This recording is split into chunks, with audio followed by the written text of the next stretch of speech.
प्यारे बच्चों, आज हम चैप्टर 3 दो चर वाले रैखिक समीकरण युग्म क्वेश्चन बैंक का क्वेश्चन नंबर 2 देखते हैं। खाली स्थान भरो। फर्स्ट है समीकरणों को जोड़कर या घटाकर हल करो की विधि डैश विधि कहलाती है। आंसर है इसका विलोपन। तो विलोपन विधि में हम दो समीकरण में हम किसी भी एक चर के गुणांक को हम एक समान बनाते हैं और फिर उन समीकरणों को जोड़कर या घटाकर चर के मान प्राप्त करते हैं। अतः हमारा आंसर हुआ विलोपन विधि। सेकंड है एक चर का मान दूसरे समीकरण में रखकर हल करने की विधि डैश विधि कहलाती है।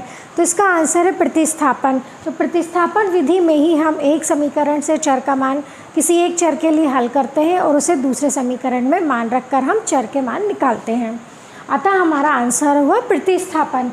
थर्ड है समीकरणों से प्राप्त निर्देशांकों को ग्राफ में प्रदर्शित करने की विधि डैश विधि कहलाती है। तो ये हम आलेखी विधि में करते हैं, अतः आंसर हुआ हमारा आलेखी। फोर्थ है यदि रेखा एक बिंदु पर प्रतिच्छेद करती है तो वह बिंदु दोनों समीकरणों का डैश हल होता है। तो इसका आंसर है अद्वितीय हल। और दो रेखा यदि प्रतिच्छेद करती हैं तो हमें एक अद्वितीय हल प्राप्त होता है, अतः हमारा आंसर है अद्वितीय हल। फिफ्थ है यदि रेखाएं संपाती हैं तो निकाय के डैश हल होते हैं।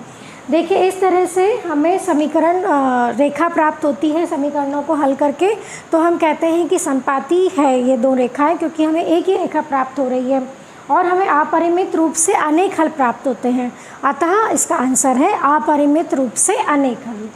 6 है यदि रेखाएं समांतर है तो समीकरण युग्म का डैश होता है। तो कोई हल नहीं होता है। समांतर रेखा हमें इस तरह से प्राप्त होती है, हम देख रहे हैं कि समांतर रेखाएं कहीं भी प्रतिच्छेद नहीं करती हैं, अतः इसका कोई भी हल हमें प्राप्त नहीं होता है। इसका आंसर है कोई हल नहीं। धन्यवाद।